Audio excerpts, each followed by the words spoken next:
Okay, it's going to be a review of Evolve 131. This is the 10th anniversary of the Evolve and Dragon Gate USA promotion. This aired on the WWE Network last July, so that marked 10 years since the first Dragon Gate USA show. And yeah, so eventually it morphed into Evolve, and yeah, man, the fact that WWE Network actually aired this, it was pretty cool, So I finally got around to watching it. The show was kind of a mixed bag. I was kind of in the mood, and I think it would have been really cool if they had done this, just to kind of do like an all-star event, maybe even having Cesaro, Hero, Daniel Bryan, Sami Zayn, all these guys that have come through Evolve on the show. Instead, it was kind of, the first half of it kind of felt like a little bit of a developmental feel to it. It gave you a chance to see guys that hadn't really gotten exposure yet, which is cool, but I don't know. I was just really in the mood to see, an all-star event of former talent that had come through Evolve. I thought that would have been really cool. They did show, some of the guys giving sound bites about what Evolve did for them. Cesaro gave a great sound bite. Daniel Bryan actually explained how he's the one that actually came up with the Evolve name. So that was pretty cool. And it kind of got you thinking how, Daniel Bryan's situation with Evolve would have played out had he not signed with the WWE. Maybe he would have been forced to choose sides like Davey Richards did back in the day. That would have been interesting to see in retrospect. But yeah, it was a cool show to check out, and it kind of I kind of had to I don't know. It kind of hit me like, man, this was like the first indie show I've seen in a long time. You might have to go back to like Final Battle 2016, Bola 2017. So it's been a really long time since I've seen an independent wrestling show. So yeah, like some of the things you'll just notice like, it's easier to notice the mistakes when you watch the indies, especially if you haven't seen it for a long time. You could just tell like there's just so much room for these guys to grow, and it's just very noticeable here. I think back in the day, I think a lot of people started watching the indies because we felt like it was a superior product, and I think a lot of people took that time for granted. But when you this is what the indies should normally be. This is the time for guys to really go out there, work out the kinks, and improve. So I'm just saying, you kind of notice a lot more You notice more mistakes on the indies than a main roster WWE show where those guys are so seasoned and experienced. So I just wanted to make that point. Like the first half of the show, it definitely, especially because I haven't seen the indies in a while, it just definitely had that developmental feel to it. So yeah, the first match of the night, you had Josh Briggs taking on Anthony Greene. All right, so they spent a lot of time really building up Josh Briggs. He's really, really tall. He's got a beard. Former offensive lineman for the University of Massachusetts. So really, this guy reminded me a lot of Big Cass. Just the way they look, just the way they move. Pretty good show. I was pretty impressed with him. It wasn't a pretty match. He actually explained that the main reason he got into professional wrestling was he felt like this is like one of the only legal ways you could actually get into a fight with people. So that says a lot right there. But yeah, I think maybe Josh Briggs, Big Cass, I can see those two like forming a tag team down the road if they ever do decide to bring him back and maybe Josh Briggs moves up. But yeah.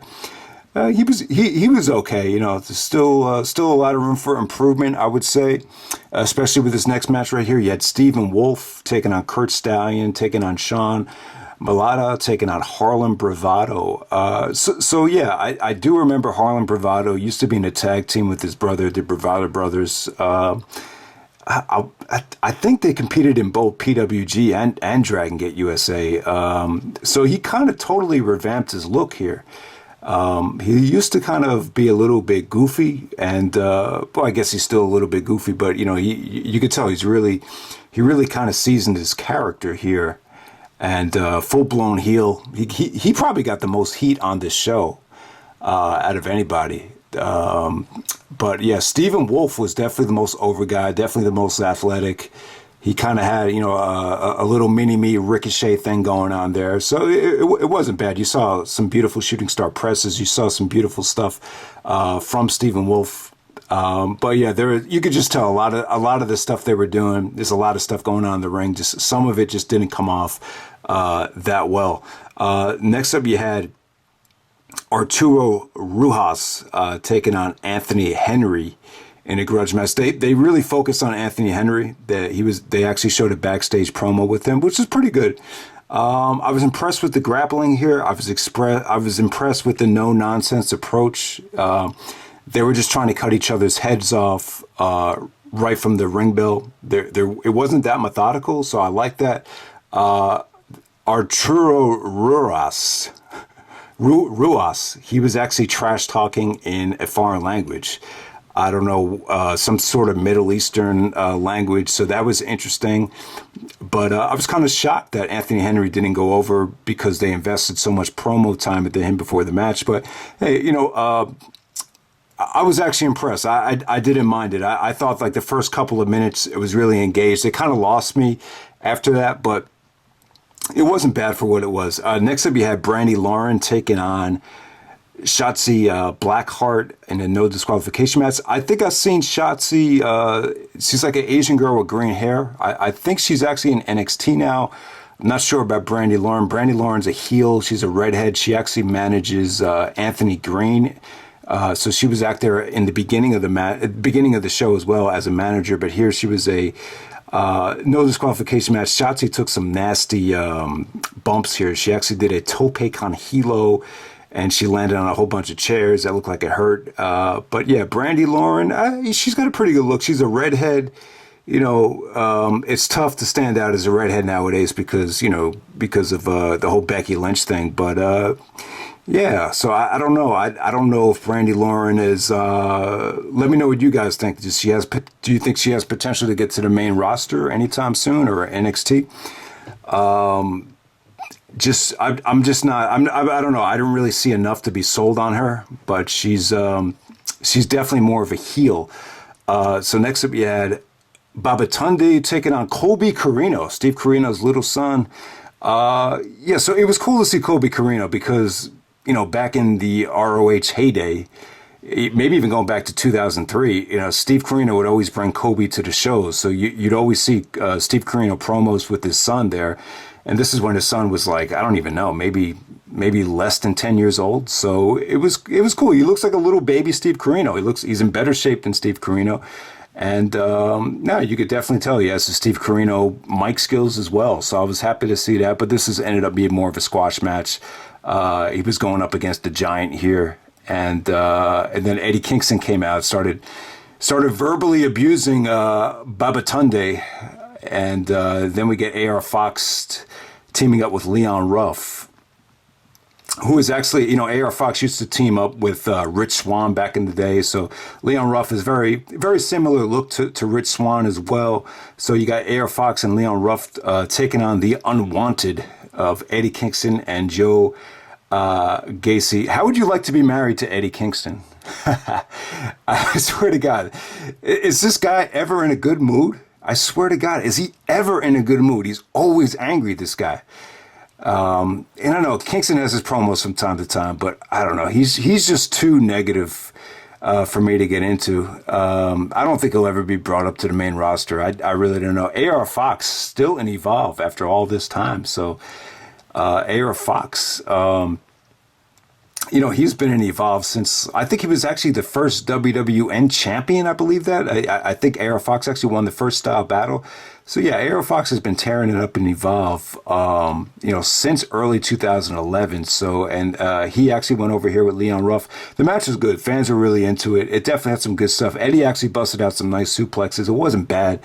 Leon Ruff, I just thought it was an exciting match. It really wasn't, they really went 5 minutes without any sort of boring rest holds or anything.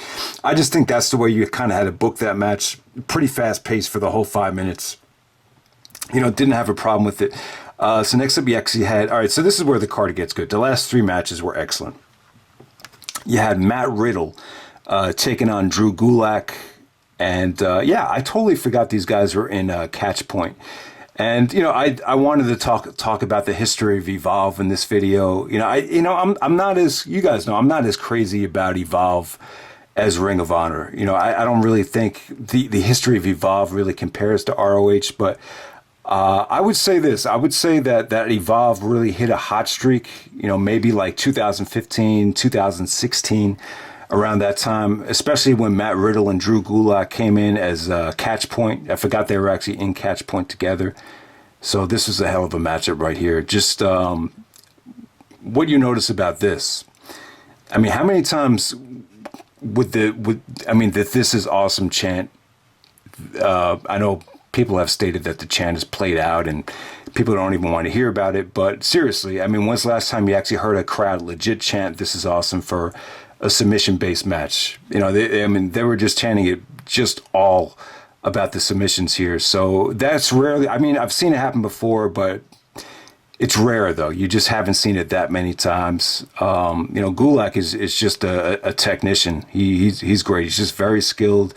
Riddle just has, tremendous charisma, and he's able to kind of blend it in with, his little technical expertise. And, it was good. It was good. It was great transitions from, Drew Gulak's submission into the bro lock.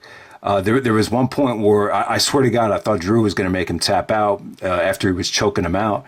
And then Riddle reversed it, which got a holy shit chant. And once again, Riddle does the beautiful straightjacket German suplex outside of the ring, suplexes Gulak into the ring, drops him on his head. I mean, there's awesome stuff here. And the transition into the bro driver, I believe that's what Matt Riddle calls his finisher, the bro driver. Just good stuff. The cruiser, Drew Gulak was actually the cruiserweight champion here, but the championship was not on the line. And yeah, man. So I'm glad that Gulak is on SmackDown now. That's the good thing.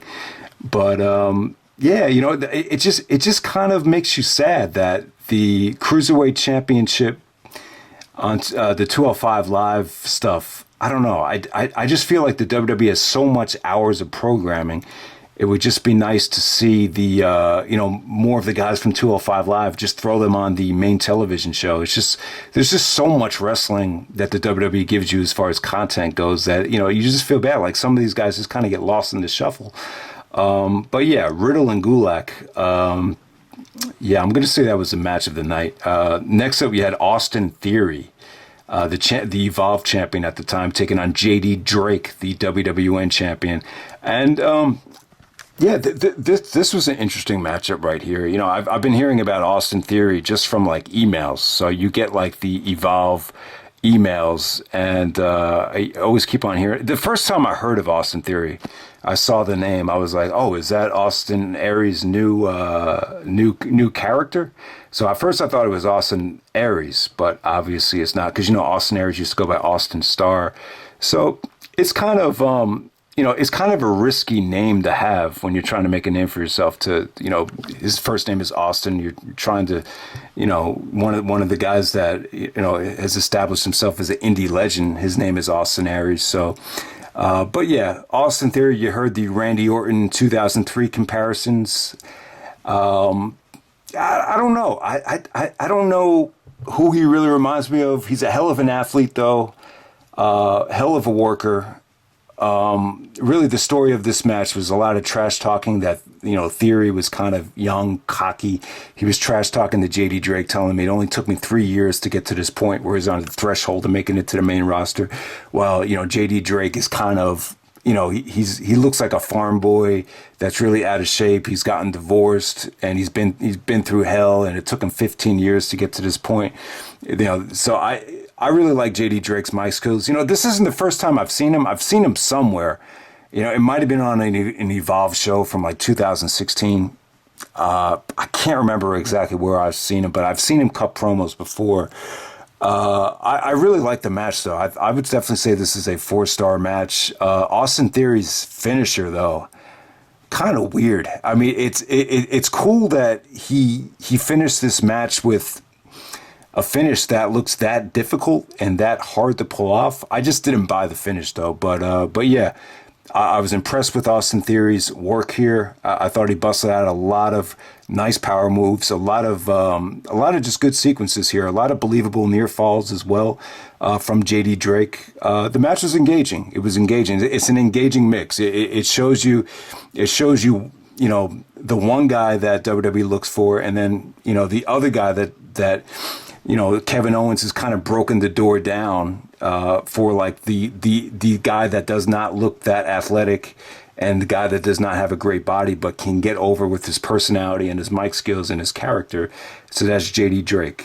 Austin Theory's this is kind of like how it felt to me. Like Austin Theory represents like the Randy Orton type, and JD Drake kind of represents the Kevin Owens type to a degree, if that makes any sense. So I just thought it was a nice mix right here. Title versus title match. So Austin Theory actually unified the Evolve and the WWN World Wrestling Network Championships. And then the main event you had for the NXT Championship, you had Adam Cole taking on Akira Tozawa. And I thought this could have been better. It didn't get as much time as I thought it could have. Basically, this was just kind of done to set up Gargano and Cole in Toronto the next month. But Cole is the NXT champion here. So Adam Cole, he ended up being more of a Ring of Honor guy than an Evolve guy. But Cole was on the first show. He took a lot of criticism for his promo on the first show. I remember, just not a lot of people. A lot of people thought he came off like a goody two shoes or whatever. So it's interesting to see how Cole has evolved since the very first Evolve show, without a doubt. And then Tozawa. I was actually, they touched on it, how the only time Tozawa was in Evolve was at Evolve 7. I believe he wrestled AR Fox on this show. I was actually at that show. And yeah, Evolve 7 was definitely the best Evolve show out of the first, 10 shows that I've been to, or that I saw. The first 10 shows that Evolve had. I thought Evolve 7 was the best one. So that was cool that they touched on that. And then Tozawa, this is still a celebration of Dragon Gate USA as well. And we all know Tozawa had an incredible year. Bola 2010 going into 2011, King of Trios. And then even in Dragon Gate USA, he had some classic matches with Johnny Gargano, had some classic matches with Shingo as the years went on. So both Cole and Tozawa have good ties to Evolve and Dragon Gate USA. So I thought this was a cool matchup here. It just kind of hurt me to a degree. I just feel like Tozawa hasn't.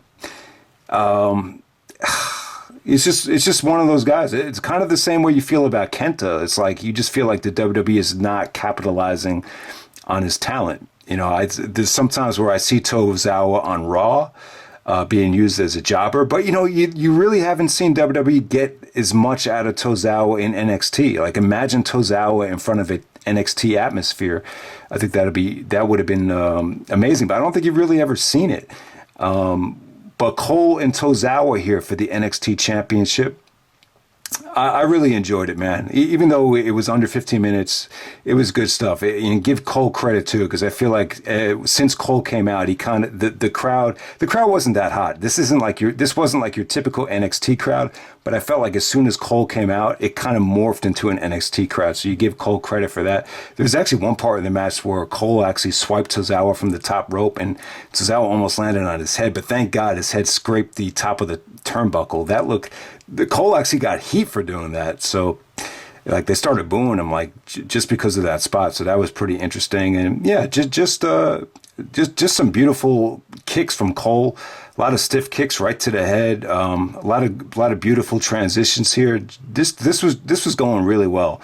I'll probably only give it like 3.5, but based on what you saw, these two guys are capable of a lot more if they ever get the chance to work together again. And then Johnny Gargano came out and they closed the show with Gargano and Tozawa thanking the crowd. They did did you enjoy the show thing? So even though Gargano wasn't part of the show, yeah, I know, and it definitely makes you feel old when Gargano explained how he was in the first fray of the very first Dragon Gate USA show, and it was only right for him and Tozawa to close out this show. It kind of gave it both an Evolve and DGUSA feel to in the aftermath of this thing. So this was pretty cool. It was worth checking out. Like I said, the beginning of the show had definitely a developmental like feel to it, but the last 3 matches, definitely quality stuff. So yeah, man, Evolve on the WWE Network.